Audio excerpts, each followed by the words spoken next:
ચલો, good afternoon all of you. Good afternoon, sir. Good afternoon, sir. Afternoon, sir. Okay, board ઉપર clear દેખાતું હશે બધાને?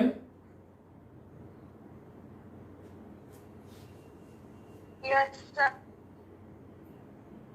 Okay, તો આપણે છેલ્લે ધ બ્રોગલીનું સમીકરણ જોયું હતું.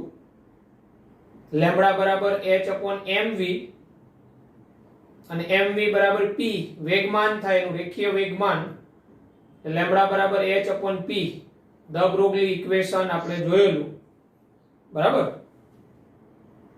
સાથે સાથે એમાં દ્રવ્ય તરંગો, વિદ્યુત ચુંબકીય તરંગોનો તફાવત, કણ અને તરંગ વચ્ચેનો ભેદ શું એ આપણે જોયેલા. આમ ઇલેક્ટ્રોન જે છે એ પણ એક બંને પ્રકૃતિ ધરાવે, કણ પ્રકૃતિ અને તરંગ પ્રકૃતિ. તો ઇલેક્ટ્રોન છે, આ ઇલેક્ટ્રોનના દ્વિસ્વભાવની સાબિતી, બરાબર, પ્રાયોગિક સાબિતી, એના તરંગ સ્વભાવની સાબિતી. તો એક તો આપણે ડેવિસન એન્ડ જર્મર્સ એક્સપેરિમેન્ટ, એટલે ડેવિસન અને જર્મર નામના વૈજ્ઞાનિકે આપેલો એક એક્સપેરિમેન્ટ, અને થોમ્સન્સ એક્સપેરિમેન્ટ, થોમ્સનનો જે પ્રયોગ હતો એના દ્વારા છે ને ઇલેક્ટ્રોનની તરંગ પ્રકૃતિ હોય ને એની સાબિતી મળે છે, બરાબર. જોઈ લઈએ બંને એક્સપેરિમેન્ટ શું હતા. આ મુજબ ઇલેક્ટ્રોનના દ્વૈત સ્વભાવની પ્રાયોગિક સાબિતી. ઇલેક્ટ્રોનના દ્વૈત સ્વભાવની પ્રાયોગિક સાબિતી.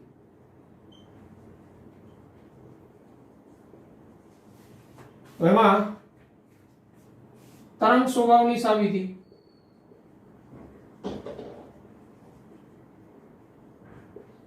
ઇલેક્ટ્રોન છે એ તરંગ પ્રકૃતિ ધરાવે એની સાબિતી. તો એમાં first Davisson and Germer's experiment. Davisson અને જર્મર છે ને વૈજ્ઞાનિક છે, ડેવિસન અને જર્મરનો પ્રયોગ, બરાબર. તો એના દ્વારા કઈ રીતના, તો આ રીતના આ ધાતુ નિકલ, આના ઉપર ઇન્સિડન્ટ બીમ ઓફ ઇલેક્ટ્રોન, એટલે આના ઉપર ઇલેક્ટ્રોન આપાત કરવામાં આવે. આપાત ઇલેક્ટ્રોન એ ફોટોગ્રાફિક પ્લેટ,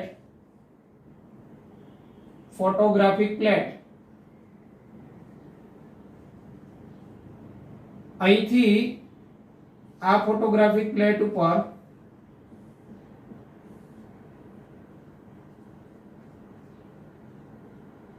આ રિફ્લેક્ટેડ રેઝ એટલે અહીંથી અથડાઈને પાછા પડતા. અને આ જે ઘટના થઈ હોય આને ડિફ્રેક્શન પણ કહેવાય, તો રિફ્લેક્શન પણ કહેવાય.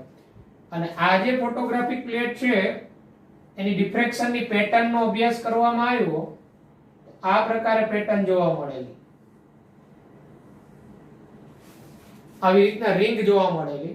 તો આ પ્રકારની પેટર્ન જોવા મળવી આમ એ એક પ્રકારની તરંગ પ્રકૃતિની જ સાબિતી આપે. આ પ્રકારની રિંગ નાની પછી મોટી થતી જાય, એનાથી મોટી એમ એની તરંગ પ્રકૃતિ સાબિત કરે. ડેવિસન જર્મર્સ એક્સપેરિમેન્ટ, આપાત ઇલેક્ટ્રોન, આ રીતના આ નિકલ ધાતુ એના પર આપાત, અને અહીંથી ડિફ્રેક્શન થયું એટલે વિવર્તન પામી ફોટોગ્રાફી પ્લેટ ઉપર એ જે વિકિરણોને ઝીલવામાં આવેલા, તો એની આ પ્રકારની પેટર્ન મળેલી. આ પ્રકારની પેટર્ન શું સૂચવે, તો આ પ્રકારની પેટર્ન ઇલેક્ટ્રોનનો તરંગ સ્વભાવ સૂચવે, ઇલેક્ટ્રોન તરંગ પ્રકૃતિ ધરાવે છે એવું સૂચવે, બરાબર. તમે જનરલી જોજો કોઈ તળાવમાં પથ્થર નાખશો તો તમને આમ ગોળ ગોળ રિંગ આગળ થતી જોવા મળશે. તો એ એક પ્રકારની તરંગ પ્રસરતું હોય, બરાબર, ત્યારે એ પ્રકારની કોન્સેન્ટ્રિક રિંગ જોવા મળે. આ રીતના ડેવિસન જર્મરના એક્સપેરિમેન્ટ પરથી પણ સાબિત થયું કે ઇલેક્ટ્રોન છે એ તરંગ પ્રકૃતિ ધરાવે છે. પછી આવી જ રીતના થોમ્સનનો એક્સપેરિમેન્ટ પણ આપણે સ્ટડી કરી ગયા હતા. થોમ્સન્સ એક્સપેરિમેન્ટ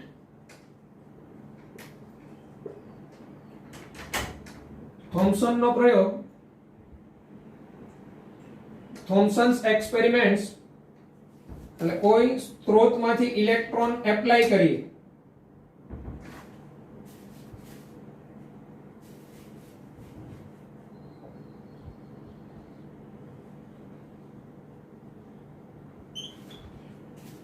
ઇલેક્ટ્રોન છે કોઈ સોર્સમાંથી આપણે આપાત કરીએ. અહીંયા સ્લિટ જે વિકિરણને કોન્સન્ટ્રેટ થઈને પસાર કરવા દે. અહીંયા એક પાતળી થિન ફોઇલ અથવા ગોલ્ડ, બરાબર, ગોલ્ડની પાતળી પટ્ટી અહીંથી પસાર થયો અને ફોટોગ્રાફી પ્લેટ ઉપર ઓબ્ઝર્વેશન કરવામાં આવ્યું તો એમાં પણ આ પ્રકારની પેટર્ન જોવા મળી, રિંગ જોવા મળી, અસંખ્ય રિંગ જોવા મળી. અસંખ્ય રિંગ જોવા મળી એ એની તરંગ પ્રકૃતિની સાબિતી કરે છે. થોમ્સનનો એક્સપેરિમેન્ટમાં શું, સોર્સ ઓફ ઇલેક્ટ્રોન એટલે ઇલેક્ટ્રોનનો મારો આ પાતળી સ્લિટ હોય પ્લેટ, એમાંથી કોન્સન્ટ્રેટ થઈને ઇલેક્ટ્રોન પસાર થાય. અહીંયા પાતળી ગોલ્ડનું પાતળું સ્તર ચડાવેલી પ્લેટ હોય, પસાર થાય એમાંથી, અને અહીંયા ફોટોગ્રાફિક પ્લેટ ઉપર ઝીલવામાં આવ્યું. આ પ્રકારની અસંખ્ય રિંગ જોવા મળી. તો આવી અસંખ્ય રિંગ જોવા મળવી એ ઇલેક્ટ્રોનનો તરંગ પ્રકૃતિ સૂચવે. એટલે આપણો ઇલેક્ટ્રોન છે, ઇલેક્ટ્રોન એ વેવ નેચર ધરાવે, તરંગ પ્રકૃતિ ધરાવે એમ કહેવાય. એટલે આ બે એક્સપેરિમેન્ટ થી ઇલેક્ટ્રોનનો તરંગ સ્વભાવ હોય ને, તરંગ સ્વભાવ એ સાબિત થાય છે. આ બે એક્સપેરિમેન્ટ પરથી ઇલેક્ટ્રોનનો તરંગ સ્વભાવ સાબિત થાય. અને એની કણ પ્રકૃતિ છે, એની કણ પ્રકૃતિ, તો ઇલેક્ટ્રોનની કણ પ્રકૃતિ એ આપણે આગળ જોઈ ગયા એ પદ્ધતિઓ મુજબ સાબિત થાય. ફોટો ઇલેક્ટ્રિક અસર, બરાબર, કાળા પદાર્થનું વિકિરણ, તો એ બધી એની કણ પ્રકૃતિ સાબિત કરે. એટલે આપણે જે વિદ્યુત ચુંબકીય વિકિરણ આપાત કરતા હતા એને બદલે એના ઉપર ઇલેક્ટ્રોનનો મારો કરવામાં આવે તો પણ અંદરથી એ ઇલેક્ટ્રોન મુક્ત કરે, બરાબર, એટલે એનું શોષણ થાય અને ઉત્સર્જન થાય જથ્થામાં, તો એની કણ પ્રકૃતિ સાબિત કરે. એટલે આ રીતના આપણો ઇલેક્ટ્રોન જે છે સૂક્ષ્મ કણ એ કણ પ્રકૃતિ અને તરંગ પ્રકૃતિ બંને ધરાવે, બરાબર. એટલે આ પ્રયોગ બંને પરથી ઇલેક્ટ્રોનની તરંગ પ્રકૃતિ સાબિત થાય. Davisson and Germer's experiment and Thomson's experiment આ ઇલેક્ટ્રોનની તરંગ પ્રકૃતિ સાબિત કરે, બરાબર. ના તમને એક્સપેરિમેન્ટ જે છે એ આપણે મટીરીયલ છે 16 નંબરના પેજ ઉપર આપેલું છે કે ઇલેક્ટ્રોનના દ્વિ સ્વભાવની પ્રાયોગિક સાબિતી, બરાબર, એમાં તરંગ સ્વભાવની સાબિતી ડેવિસન જર્મર્સ એક્સપેરિમેન્ટ અને થોમ્સન્સ એક્સપેરિમેન્ટ આકૃતિ આપેલી છે સમજવા માટે. અને કણ પ્રકૃતિની સાબિતી તો આગળ મુજબ આપણે જે સ્ટડી કરેલું એ મુજબ જ એની કણ પ્રકૃતિ, ફોટો ઇલેક્ટ્રિક અસર, કાળા પદાર્થનું વિકિરણ, બરાબર, તો એની મદદથી આપણે એની કણ પ્રકૃતિ પણ સાબિત કરી શકાય. એટલે કહેવાનો મતલબ આપણે કોઈ ધાતુની સપાટી ઉપર ઇલેક્ટ્રોનનો મારો કરીએ ને તો એ ધાતુ પરથી ઇલેક્ટ્રોન છે એ છૂટો પડે. ઇલેક્ટ્રોનનો મારો કરવાથી પણ ધાતુમાંથી ઇલેક્ટ્રોનનું છૂટું પડવું એ પણ એની કણ પ્રકૃતિ સૂચવે, બરાબર. પછી તમે ઇલેક્ટ્રોન માઇક્રોસ્કોપ શબ્દ સાંભળેલો હશે. ઇલેક્ટ્રોન માઇક્રોસ્કોપ એટલે શબ્દ સાંભળેલો છે, ઇલેક્ટ્રોન માઇક્રોસ્કોપ, ઇલેક્ટ્રોન માઇક્રોસ્કોપ. હા, જો ઓકે ઓકે સાદું માઇક્રોસ્કોપ હોય ને, સાદું માઇક્રોસ્કોપ એ આપણે પ્રકાશની કણ પ્રકૃતિ સાબિત કરે, ફોટોનની. અને ઇલેક્ટ્રોન માઇક્રોસ્કોપ છે ને એ ઇલેક્ટ્રોનની કણ પ્રકૃતિ દર્શાવે, બરાબર. કઈ રીતના, બરાબર, તો એ આપણે સમજી શકીએ. તો આ જે છે આ તમારી પાસે ઓલરેડી છે, બરાબર. સ્ક્રીનશોટ લેવો હોય તો લઈ લ્યો, અને તમારી પાસે મટીરીયલમાં છે ત્યાંથી જોશો તો પણ ચાલશે. પણ કહેવાનો મતલબ આપણો ઇલેક્ટ્રોન છે એ પણ બંને પ્રકૃતિ ધરાવે છે, તરંગ પ્રકૃતિ અને કણ પ્રકૃતિ. ઓકે.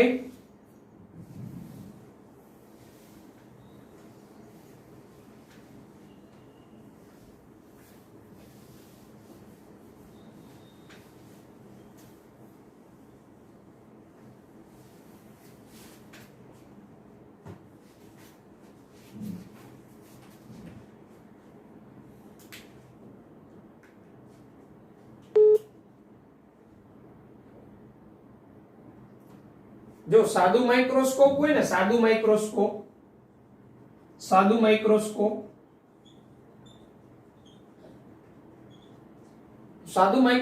છે ને પ્રકાશની કણ પ્રકૃતિ સાબિત કરે, પ્રકાશની.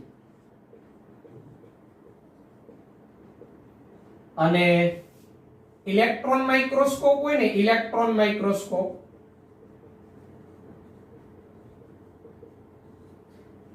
માઇક્રોસ્કોપ છે એ ઇલેક્ટ્રોનની કણ પ્રકૃતિ સાબિત કરે, ઇલેક્ટ્રોનની કણ પ્રકૃતિ.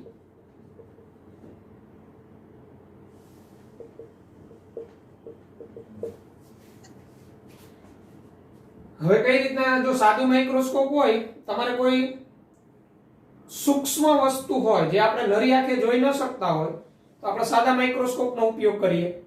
આપણે શું કરીએ તો માઇક્રોસ્કોપને એવી રીતના ગોઠવીએ કે ડાયરેક્ટ સૂર્યપ્રકાશ છે એ જે તે વસ્તુ ઉપર પડે અને એ વસ્તુ ઉપરથી રિફ્લેક્ટ થઈ જોનાર વ્યક્તિ તરફ. એટલે આ અહીંયા કોઈ વસ્તુ છે, આપણે આ જોવી છે, તો અહીંથી આ રીતના ફોટોન આવે, સૂર્યપ્રકાશ, સાદો માઇક્રોસ્કોપની વાત કરું છું.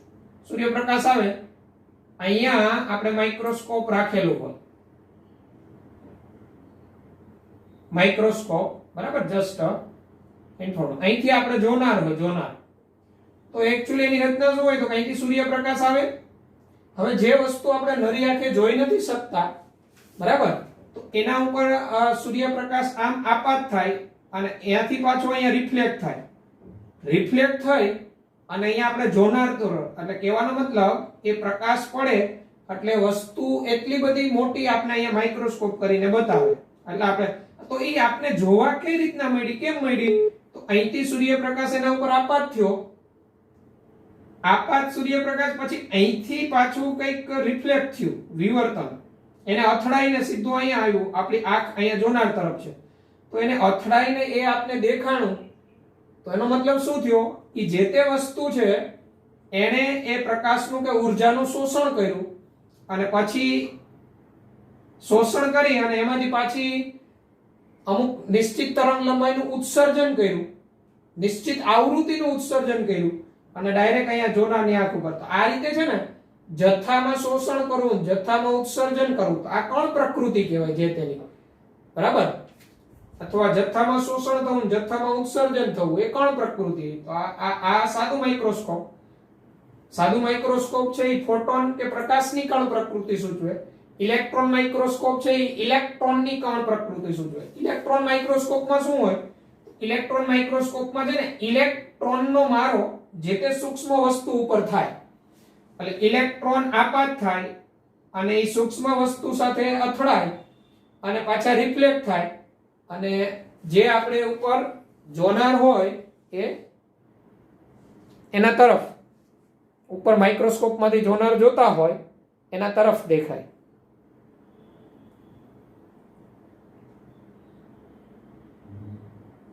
એટલે આ માઇક્રોસ્કોપની રચના છે ને એ પણ સાદું માઇક્રોસ્કોપ પ્રકાશ કે ફોટોનની કણ પ્રકૃતિ, ઇલેક્ટ્રોન માઇક્રોસ્કોપ ઇલેક્ટ્રોનની કણ પ્રકૃતિ સૂચવે. એટલે ઇલેક્ટ્રોન માઇક્રોસ્કોપમાં જે તે સૂક્ષ્મ વસ્તુ ઉપર ઇલેક્ટ્રોનનો મારો થાય. આમ સૂક્ષ્મ વસ્તુ ઉપર ઇલેક્ટ્રોન મારો પુંજ પડે ઇલેક્ટ્રોનનું, અને એ સૂક્ષ્મ વસ્તુ પર ઇલેક્ટ્રોનનું પુંજ પડી અને પાછું આમ ઉત્સર્જન થાય અને આપણે આંખ ઉપર આવે, માઇક્રોસ્કોપથી આપણે જોતા હોય તો એ જે વસ્તુ છે એ પોતાનું જે કદ હોય એનાથી લગભગ 1500 ગણું વધારે આવર્ધન બતાવે, ખૂબ જ મોટું દેખાય આપણે, બરાબર. તો આ રીતના ઇલેક્ટ્રોન માઇક્રોસ્કોપ ઇલેક્ટ્રોનના મારા હોય, સાદું માઇક્રોસ્કોપમાં પ્રકાશનો મારો કરવામાં આવે જે વસ્તુ ઉપર, એ આપણે આ ઇલેક્ટ્રોનની કણ પ્રકૃતિ સૂચવે. બરાબર. અને ટૂંકમાં થયું શું હોય તો કે ઇલેક્ટ્રોનનો મારો થયો જે તે સૂક્ષ્મ વસ્તુ ઉપર, એટલે એને ઇલેક્ટ્રોનનું પુંજ છે એમાં શોષણ થયું. બરાબર. અને શોષણ થયું અને પાછું એમાંથી ઇલેક્ટ્રોનનું પુંજ ઉત્સર્જન થયું. તો ઉત્સર્જિત જે નિશ્ચિત તરંગ લંબાઈ વાળું હોય, બરાબર, તો નિશ્ચિત તરંગ લંબાઈ વાળું એ આપણી માઇક્રોસ્કોપમાં થઈ અને આપણે આંખ મારફતે એને જોઈ શકીએ નિશ્ચિત તરંગ લંબાઈને આધારે. કહેવાનો મતલબ આ ઇલેક્ટ્રોન માઇક્રોસ્કોપ, સાદું માઇક્રોસ્કોપ એ કોની કણ પ્રકૃતિ સૂચવે એવો કે ક્વેશ્ચન આવે તો આપણે આવડવો જોઈએ. ઇલેક્ટ્રોન માઇક્રોસ્કોપ ઇલેક્ટ્રોનની, સાદું માઇક્રોસ્કોપ પ્રકાશની કે ફોટોનની કણ પ્રકૃતિ સૂચવે. બરાબર. એટલે એનો અર્થ એવો થયો આપણો ઇલેક્ટ્રોન છે, ઇલેક્ટ્રોન એ પણ સૂક્ષ્મ કણ જ છે. તો આપણે કોઈ પરમાણુની અંદર ઇલેક્ટ્રોનનું સ્થાન જોવું હોય તો શું કરવું પડે? માઇક્રોસ્કોપનો જ ઉપયોગ કરવો પડે. અને માઇક્રોસ્કોપનો ઉપયોગ કરીએ, ઇલેક્ટ્રોન માઇક્રોસ્કોપનો ઉપયોગ કરીએ તો આપણે એ પરમાણુ પર કોનો મારો કરવો પડે? ઇલેક્ટ્રોનનો મારો કરવો પડે. ઇલેક્ટ્રોનનો મારો કરવામાં આવે તો અંદર આપણો જે ઇલેક્ટ્રોનનું સ્થાન જોવું છે તો સૂક્ષ્મ કણ છે.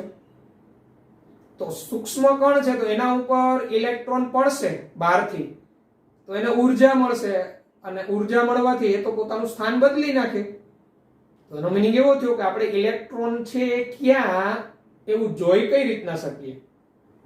જેમ કે બોહરે એમ કીધું કે પરમાણુના કેન્દ્રની આસપાસની વર્તુળાકાર પથ પર કક્ષા છે એમાં ઇલેક્ટ્રોન ગતિ કરે છે. એટલે બોહરે ઇલેક્ટ્રોનનું સ્થાન નિશ્ચિત કરી દીધું એની આસપાસની કક્ષામાં. પણ આ દ બ્રોગલી સિદ્ધાંત પછી હાઇઝનબર્ગ નામના વૈજ્ઞાનિકે એવું કીધેલું કે ઇલેક્ટ્રોન તો સૂક્ષ્મ કણ છે, ચાલો કોઈ પરમાણુને જોવાથી આપણે એમાં ઇલેક્ટ્રોન ક્યાં છે એ તો ન જોઈ શકીએ. તો આપણે એ પરમાણુમાં ઇલેક્ટ્રોન સૂક્ષ્મ કણ નરી આંખે ન જોઈ શકીએ. તો આપણે ઇલેક્ટ્રોનને જોવા માટે માઇક્રોસ્કોપનો ઉપયોગ કરવો પડે.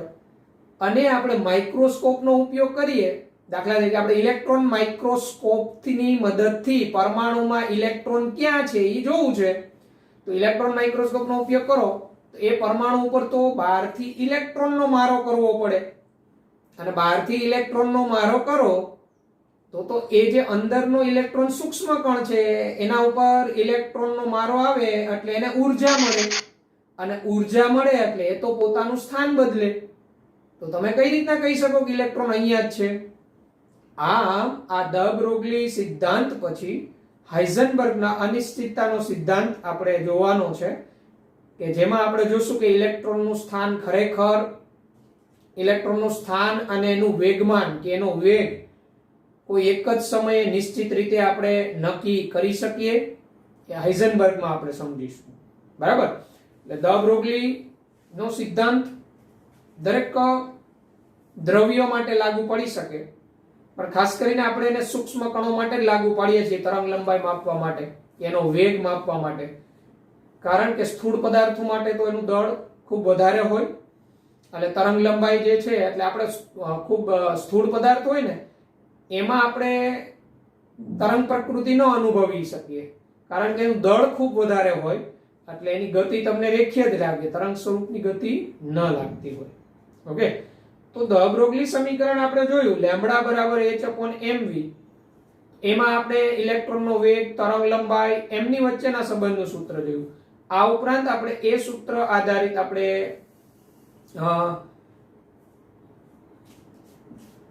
કાઇનેટિક એનર્જી અને એમની વચ્ચેનો સંબંધ શું થાય, ગતિજ ઉર્જા અને એમાં તરંગ લંબાઈ વચ્ચેનો સંબંધ શું થાય, બરાબર, એના પણ આપણે જુદા જુદા ફોર્મ્યુલા મેળવવાના.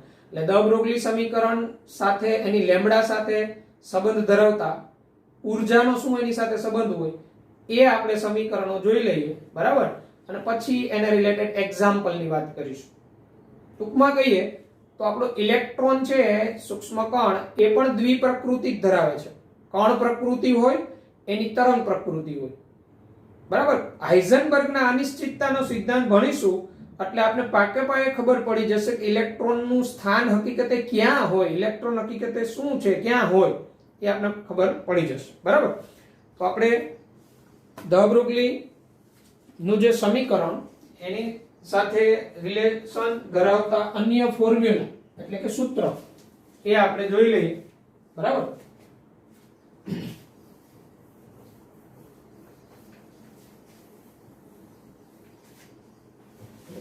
તો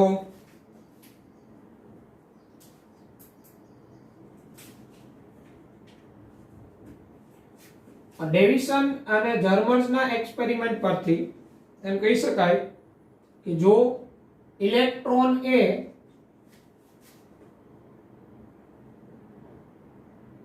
પોટેન્શિયલ V સાથે પ્રવેગિત થતો હોય, પોટેન્શિયલ V એનો વોલ્ટમાં, બરાબર, વિદ્યુત ભાર એક પ્રકારનો V વોલ્ટમાં હોય અને પ્રવેગિત થતો હોય ઇલેક્ટ્રોન, તો તેની ગતિજ ઉર્જા, ઇલેક્ટ્રોનની ગતિજ ઉર્જા કે E is equal to 1/2 mv square is equal to ઇલેક્ટ્રોવોલ્ટ હોય, is equal to electronvolt. Electron એ પોટેન્શિયલ V સાથે પ્રવેગિત થતો હોય તો તેની ગતિજ ઉર્જા, પોટેન્શિયલ એટલે એક પ્રકારનો એનો વોલ્ટ, બરાબર, એના દ્વારા ઉત્પન્ન થતો વોલ્ટ, એટલે પોટેન્શિયલ V સાથે પ્રવેગિત થતો હોય તો એની ગતિજ ઉર્જા ke બરાબર 1/2 mv સ્ક્વેર થાય. આની અંદર આપણે એમ લખી શકીએ આ 1/2 mv સ્ક્વેર માં આ V બરાબર અથવા V સ્ક્વેર બરાબર આપણે અહીંયા લખી શકીએ 2ev બાય m. આમ V ઇલેક્ટ્રોનનો વેગ બરાબર √2ev બાય m. ev એટલે ઇલેક્ટ્રોવોલ્ટ અને 1 ઇલેક્ટ્રોવોલ્ટ એટલે 1.602 ગુણાકારમાં 10⁻19 ઘાત જૂલ થાય. 1 ઇલેક્ટ્રોવોલ્ટ બરાબર 1.602 10⁻19 જૂલ થાય. આ જો આપણે ઇલેક્ટ્રોવોલ્ટ આપેલું હોય મૂલ્ય, દળ ઇલેક્ટ્રોન નું હોય તો આપણે એનો વેગ મેળવી શકીએ. આ ઉપરાંત આ ev is equal to એક પ્રકારની એની એનર્જી થઈ ઇલેક્ટ્રોનની, કારણ કે ev બરાબર કાઇનેટિક એનર્જી થઈ, અથવા આ સૂત્ર આમ લખી શકાય v is equal to √2e by m. E is equal to ઉર્જા ઇલેક્ટ્રોનની ઉર્જા ev એકમમાં, m ઇલેક્ટ્રોનનું દળ. આ રીતે આપણે વેગ મેળવી શકીએ. અને આ જે v નું મૂલ્ય આપણે ખબર છે લેમ્બડા બરાબર h/mv, દ બ્રોગલી સમીકરણ, એમાં v ની કિંમત મૂકી દઈએ તો લેમ્બડા બરાબર h/m. આ અને અહીંયા v એટલે અહીંયા આવશે √2e by v, sorry 2e by m. તો જો આ 12 m છે, આ છેદમાં 1/√m છે, તો આ m એટલે આને આપણે આમ લખી શકીએ √m * √m. આ √m * √m એટલે m થાય, તો અહીંયા m એટલે √m * √m એટલે અહીંથી આ √m અને આ અહીંયા જે એક √m આવે ઈ જશે, તેથી lambda is equal two h/√2me. આ સૂત્ર આવી, E બરાબર ઇલેક્ટ્રોનની એનર્જી, જે કાઇનેટિક એનર્જી હોય, તો લેમ્બડા બરાબર h/√2me. આ એનું સૂત્ર થઈ ગયું. આ તરંગ લંબાઈ લેમ્બડા અને કાઇનેટિક એનર્જી વચ્ચેનો સંબંધ થયો, ગતિજ ઉર્જા વચ્ચેનો સંબંધ થયો.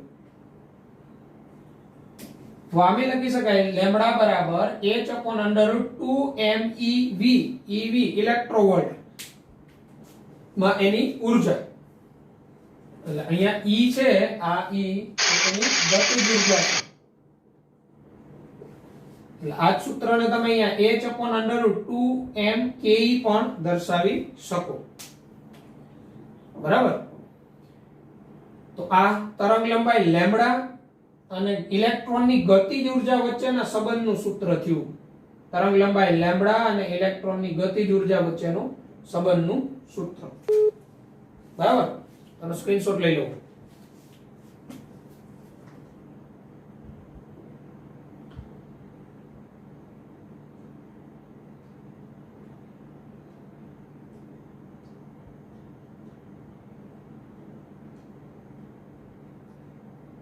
ઓકે, આ જે છે ઇલેક્ટ્રોનનો વેગ v અને ગતિજ ઉર્જા વચ્ચેના સંબંધનું સૂત્ર છે. ઇલેક્ટ્રોનનો વેગ v અને એની ગતિજ ઉર્જા, E એટલે એની કાઇનેટિક એનર્જી છે, એનર્જી E. v બરાબર √2e/m, m ઇલેક્ટ્રોનનું દળ. એટલે ઇલેક્ટ્રોનનો વેગ અને ગતિજ ઉર્જા વચ્ચેનો સંબંધ છે. એટલે તમને ગતિજ ઉર્જા આપેલી હોય ઇલેક્ટ્રોનની અને ઇલેક્ટ્રોનનો વેગ પૂછે, આ સૂત્રનો ઉપયોગ કરી મેળવી શકો. m એટલે ઇલેક્ટ્રોનનું દળ. અહીંયા √2ke/m પણ લખી શકાય. v બરાબર √2ke/m, તો v બરાબર √2e/m. એટલે ઇલેક્ટ્રોનની આપણે ગતિજ ઉર્જા આપેલી હોય, ઇલેક્ટ્રોનનો વેગ પૂછે, તો આની મદદથી મેળવી શકીએ ડાયરેક્ટ આપણે. બરાબર, ચાલો તો પછી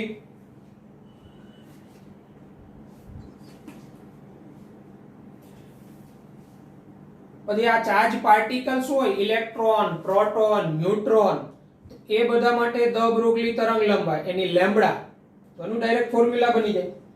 દ બ્રોગલી તરંગ લંબાઈ ઇલેક્ટ્રોન, પ્રોટોન, ન્યુટ્રોન, તો અહીંયા માસ પ્રોટોન હોય તો પ્રોટોન નો આવે, ઇલેક્ટ્રોન હોય તો ઇલેક્ટ્રોન નો. h પ્લાન્ક અચળાંક અચળ હોય અને E એની કાઇનેટિક એનર્જી, તો આપણે મેળવી શકીએ. બરાબર, લેમ્બડા પાર્ટિકલ્સ માટે, ઇલેક્ટ્રોન કણ, પ્રોટોન કણ, ન્યુટ્રોન કણ, એ બધા માટે લેમ્બડા મેળવવી હોય તો આ સૂત્રનો ઉપયોગ કરી આપણે મેળવી શકીએ.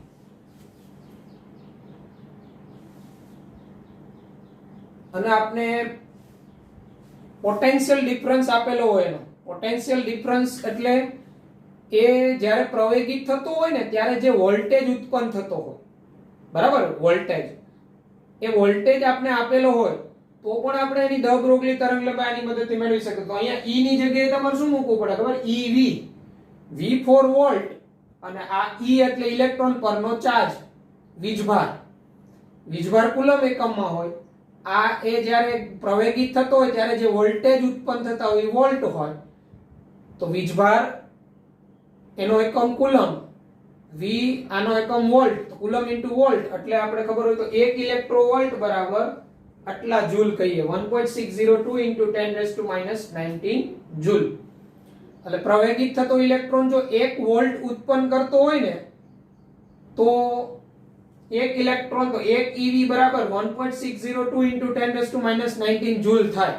કઈ રીતના? તો કે v બરાબર 1 વોલ્ટ અને E બરાબર ઇલેક્ટ્રોન પરનો ચાર્જ, તો ઇલેક્ટ્રોન પરનો ચાર્જ તમને બધાને ખબર 1.602 into 10⁻⁻19 કુલમ, તો E 19 coulomb into volt, coulomb into volt એટલે જૂલ થાય એકમ. કુલમ ગુણાકારમાં વોલ્ટ, તો એકમ કેવો થઈ જાય? જૂલ. એટલે 1 ઇલેક્ટ્રોવોલ્ટ બરાબર આટલા જૂલ. પછી 2 ઇલેક્ટ્રોવોલ્ટ કે તો આને ગુણાકારમાં 2 થઈ જાય. 3 ઇલેક્ટ્રોવોલ્ટ કે તો આને ગુણાકારમાં 3 થઈ જાય. એ રીતે, બરાબર. તો આવી રીતે આપણે ઇલેક્ટ્રોન, પ્રોટોન અને આલ્ફા પાર્ટિકલ્સ કે ન્યુટ્રોન્સ હોય તો એનો લેમ્બડા, વેવલેન્થ અને એનો જે પોટેન્શિયલ ડિફરન્સ હોય વોલ્ટ એકમમાં, બરાબર, એમની વચ્ચેનો સંબંધનું સૂત્ર આપણે દર્શાવીએ. એ આના ઉપરથી જ છે એ સૂત્ર. આ E બરાબર EV લખી નાખો તમે. હવે જો H, M અને E એ તો અચળ જ હોવાના, અને 2 એ બધાનું સાદુરૂપ આપી દો તો એ મૂલ્ય, સોરી, m બદલશે, પ્રોટોન, ન્યુટ્રોન એ બધા માટે, બરાબર. અને પછી પેલો વોલ્ટ જે છે એ જે કાંઈ વોલ્ટ ઉત્પન્ન થતો એ મૂકી દો તો તમને તરંગ લંબાઈ લેમ્બડા મળે.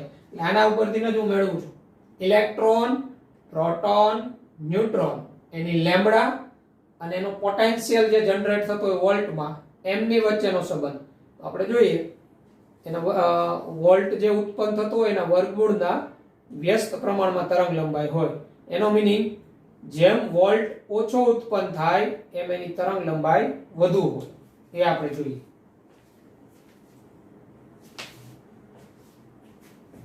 બધાને અવાજ ક્લિયર આવે છે ને? હા સર. ઓકે. હા સર.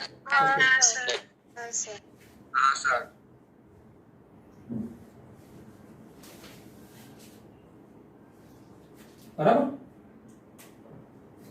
એટલે આનો સ્ક્રીનશોટ તમે લઈ લીધો હોવો જોઈએ. આ કોનો તરંગ લંબાઈ અને ગતિજ ઉર્જા વચ્ચેના સંબંધનું સૂત્ર છે.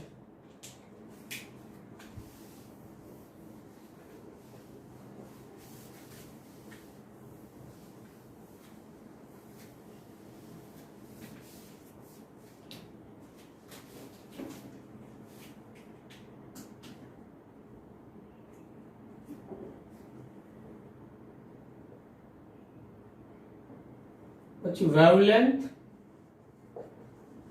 and potential difference.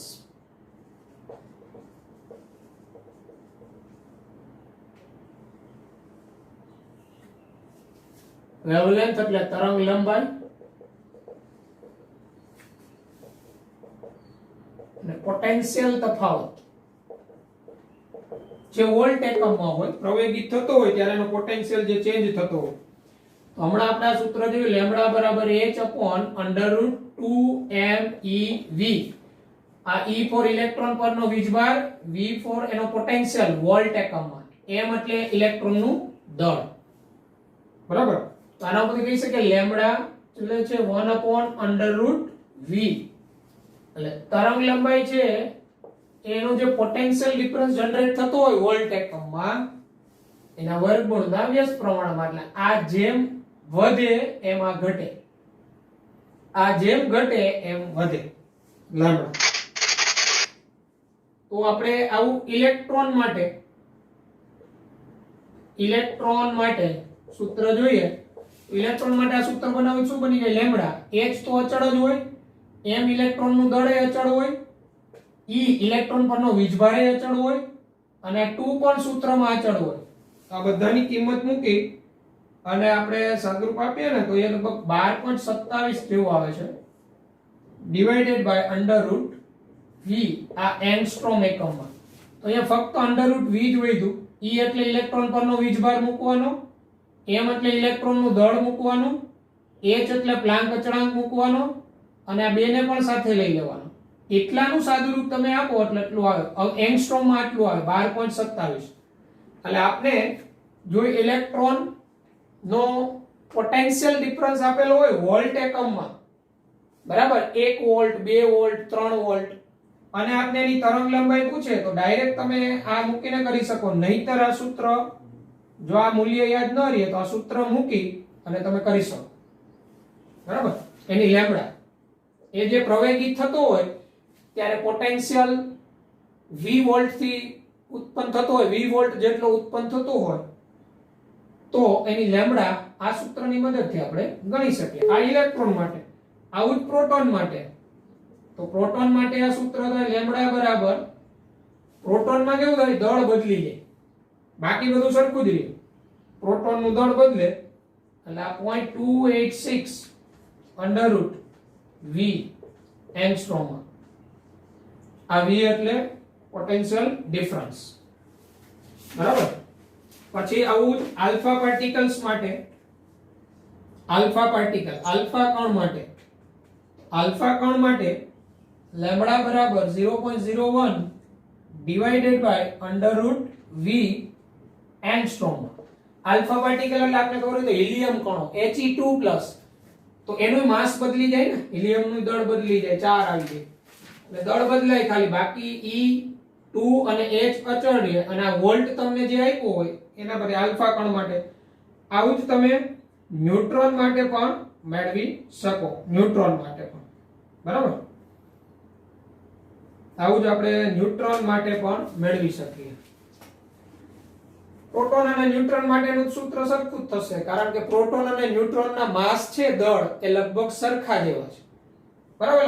આ વેવલેન્થ અને પોટેન્શિયલ ડિફરન્સ જે કાંઈ હોય એમની વચ્ચેનો સંબંધ. તો વેવલેન્થ અને પોટેન્શિયલ ડિફરન્સ જે હોય એનો એકબીજાનો વ્યસ્ત. પોટેન્શિયલ ડિફરન્સ એટલે ઇલેક્ટ્રોન જ્યારે પ્રવેગિત થતો હોય ને ત્યારે એના વોલ્ટ, એના જે ફેરફાર પામતા હોય, બરાબર, એ કેટલા વોલ્ટ જનરેટ થતા હોય, કેટલા વોલ્ટ ઉત્પન્ન થતા હોય વીજભાર, વિદ્યુત ભાર, તો એ આપેલો હોય અને લેમ્બડા પૂછે આપણે તો આ સૂત્રથી ગણી શકીએ, બરાબર. એટલે સૂત્ર આપણે યાદ રાખીશું.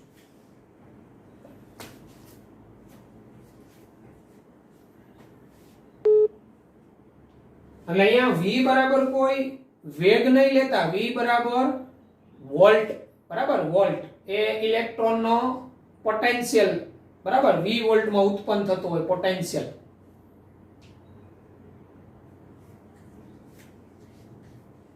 E એટલે ઇલેક્ટ્રોનનો વીજભાર, m એટલે ઇલેક્ટ્રોનનું માસ અને h એટલે પ્લાન્ક અચળાંક, જે મૂલ્ય અચળ છે આપને ખબર છે. ઓકે, સૂત્ર સ્ક્રીનશોટ લઈ લો. ક્યારે આ સૂત્રનો ઉપયોગ? તો કે જ્યારે કોઈ આપને જે તે સૂક્ષ્મ કણ પ્રવેગિત થતો હોય અને જે કાંઈ એનો વોલ્ટ આપને આપેલો હોય તો એની લેમ્બડા કેટલી હોય તરંગ લંબાઈ, એ આ સૂત્રની મદદથી આપણે મેળવી શકીએ. ઓકે, ચાલો પછી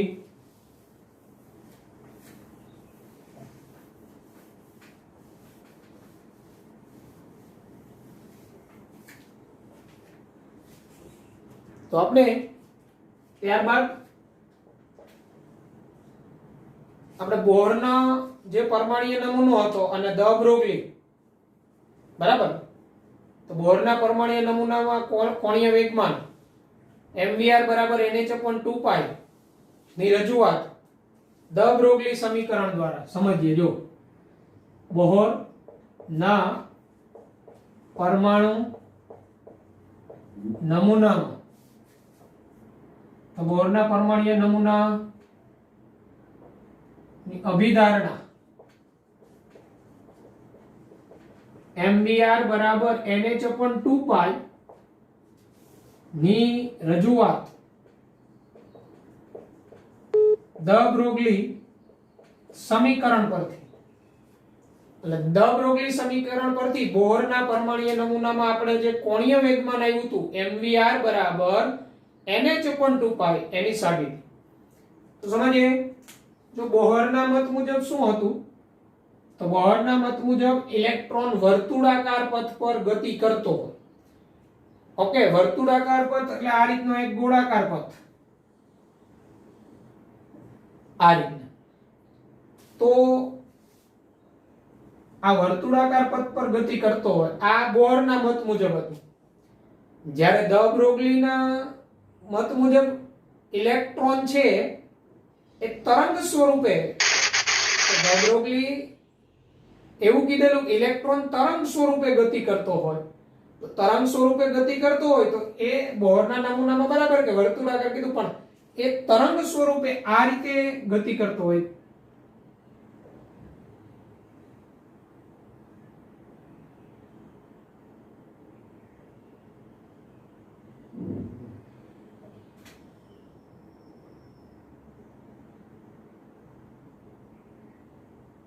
આ રીતે તરંગ સ્વરૂપે દ બ્રોગલીના સિદ્ધાંત મુજબ ઇલેક્ટ્રોન આ રીતે તરંગ સ્વરૂપે ગતિ કરતો હોય. તો હવે આનો પરિઘ શું થાય?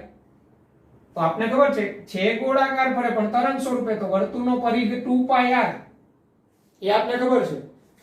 પણ ઇલેક્ટ્રોન તરંગ સ્વરૂપે આ રીતે ગતિ કરતો હોય તો આપને બધાને ખબર હોય તો આ શૃંગથી આટલું અંતર એને આપણે તરંગ લંબાઈ કહીએ, લેમ્બડા. તો ટોટલ આ પરિઘ કેટલો થાય? ટોટલ આ પરિઘ કેટલો થાય?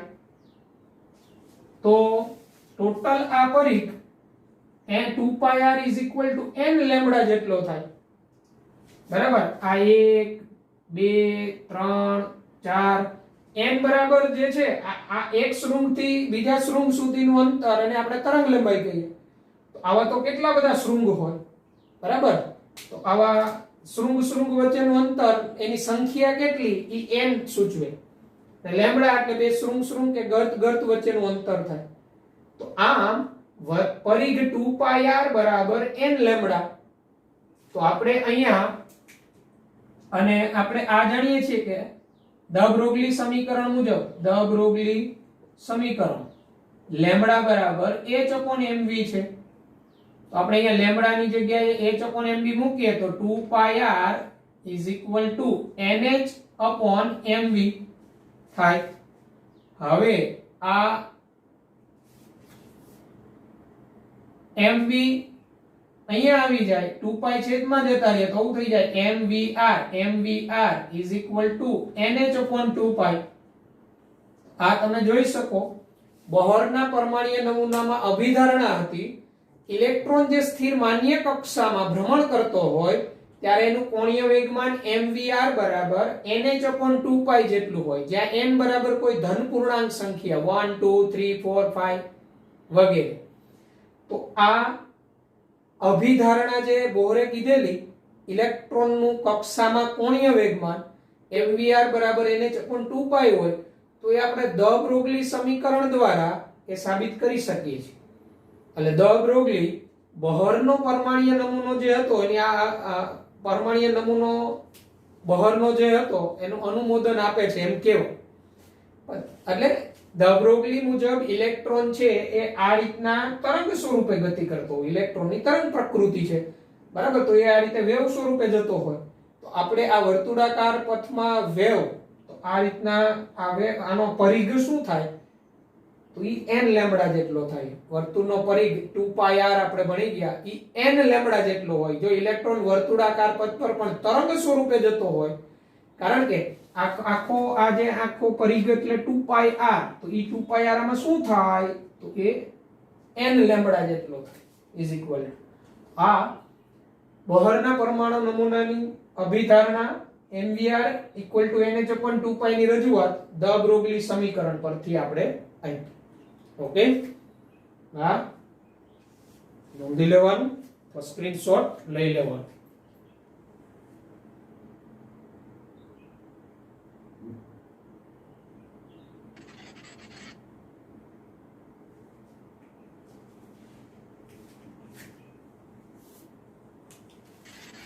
ઓકે,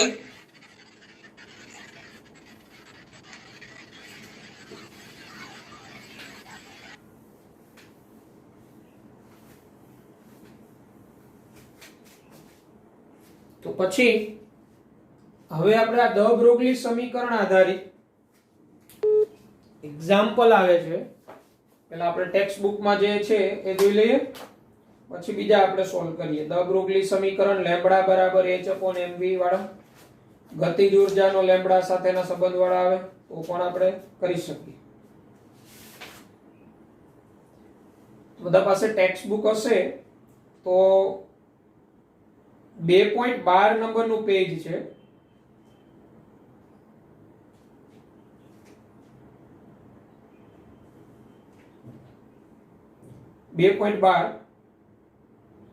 કોયડો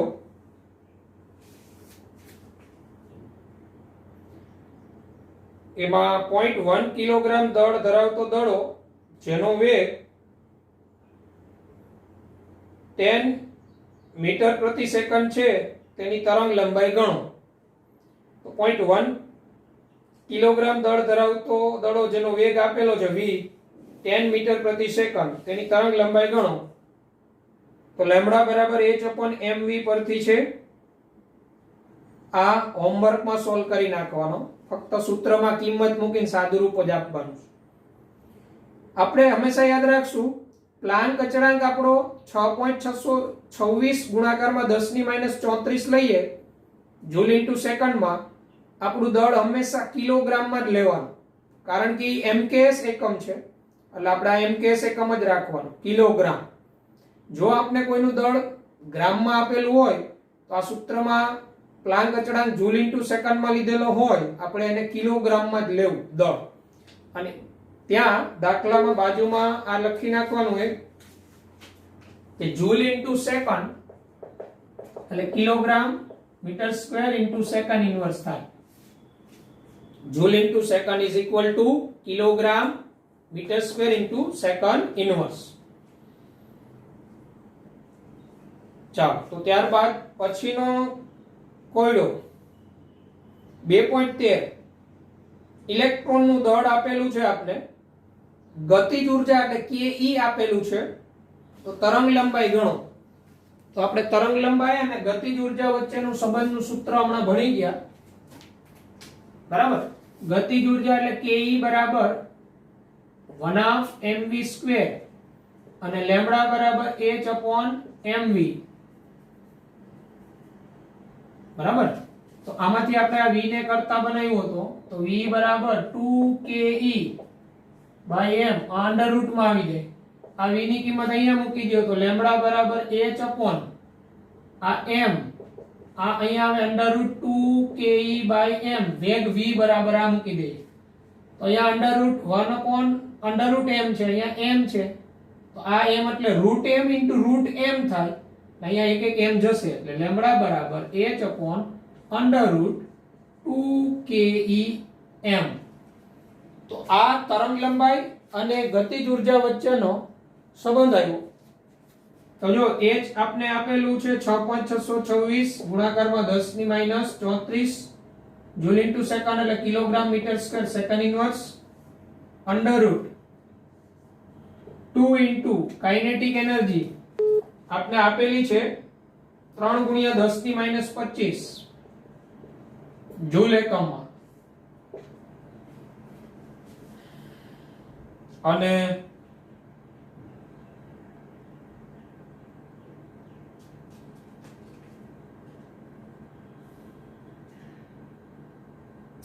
બીજું શું જોઈએ? ઇલેક્ટ્રોનનું દળ 9.1 × 10⁻⁻31 kg, બરાબર. તો આનું હવે આપણે સાદુરૂપ આપવાનું, પેલા ઘાત છે ને એને વર્ગમૂળમાંથી બહાર કાઢવાની. લેમ્બડા બરાબર 6.626 ગુણાકારમાં 10⁻⁻34 અહીંયા વર્ગમૂળમાં જો 10⁻⁻25 10⁻⁻31, તો 10⁻⁻25 અને 10⁻⁻31 એટલે તમારી ટોટલ થશે એ 30 ને 25 55 ને 56 -56 ઘાત અહીંયા થાય ટોટલ 10⁻⁻56. 3 ગુણાકારમાં 2, 6 ગુણાકારમાં 9.1 એટલે આ મૂલ્ય લગભગ 54 ની આસપાસ આવે, બરાબર. 9 3 27 27 2 54 10⁻⁻31 10⁻⁻25. હવે આનું વર્ગમૂળ, તો જો કોઈ ઘાતનું વર્ગમૂળ કાઢો ને તો 10⁻56 નું વર્ગમૂળ, તો ઉપર જે ઘાત હોય ને -56 કે જગ્યાએ એને ભાગ્યા 2 કરી નાખવાનું. 56 ભાગ્યા 2 એટલે કેટલા થાય? 28. તો 10⁻56 ઘાત એનું વર્ગમૂળ થાય 10⁻28. એટલે આપણું લેમ્બડા બરાબર 6.626 ગુણાકારમાં 10⁻34 અને અહીંયા ગુણાકારમાં 10⁻28. 10⁻56 ઘાતનું વર્ગમૂળ 10⁻28 અને 54 નું વર્ગમૂળ. તો આપણે ખબર હોય તો 49 નું વર્ગમૂળ છે ને 7 થાય, અને 8 નું વર્ગમૂળ છે ને એ 64 નું વર્ગમૂળ 8 થાય. તો એનો મીનિંગ એવો થાય 54 નું વર્ગમૂળ છે ને 7 અને 8 ની વચ્ચે આવે. એટલે એપ્રોક્સિમેટલી આપણે દાખલા તરીકે 7.2 કે 7.3 જેવું લઈ લઈએ, 7.3 જેવું, બરાબર. તો આનું તમે સાદુરૂપ આપો, કાઢો જે એપ્રોક્સ 54 નું વર્ગમૂળ 7.23 કેવું આવશે? 54 નું વર્ગમૂળ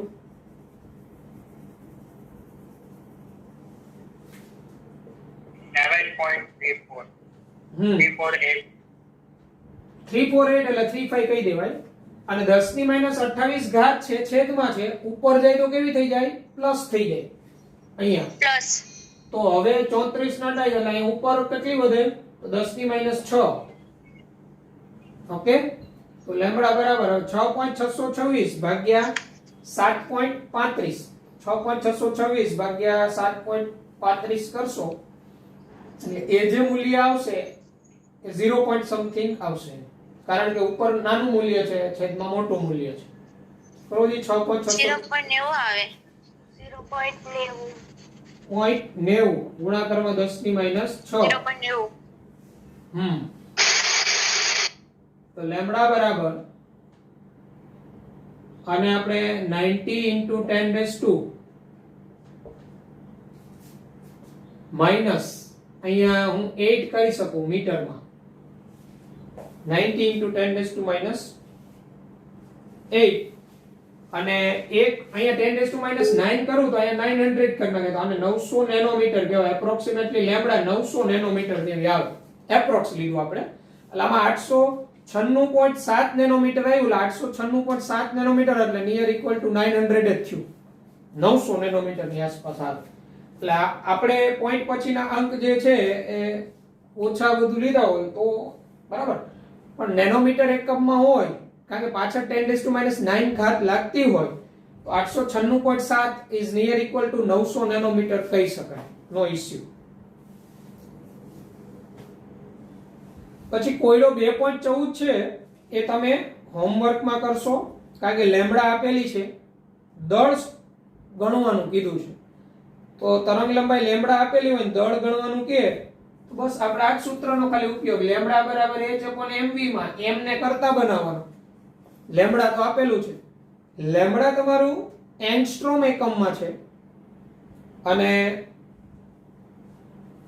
હા એ તમારો એંગસ્ટ્રોમ એકમમાં હશે તો એને મીટરમાં ફેરવી નાખવાનું.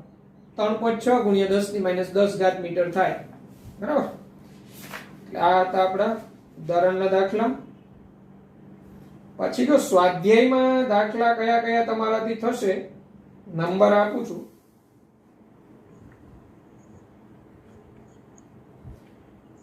તમે દરેક 2.57 નંબરનો દાખલો જોજો પેજ નંબર 68 ઉપર, જે તમારાથી કેલ્ક્યુલેટ થશે. એમાં તમને ઇલેક્ટ્રોનનો વેગ આપેલો છે v, તરંગ લંબાઈ પૂછેલી દ બ્રોગલી. તો થઈ જાય કે ન થઈ જાય? લેમ્બડા બરાબર h/mv 2.57.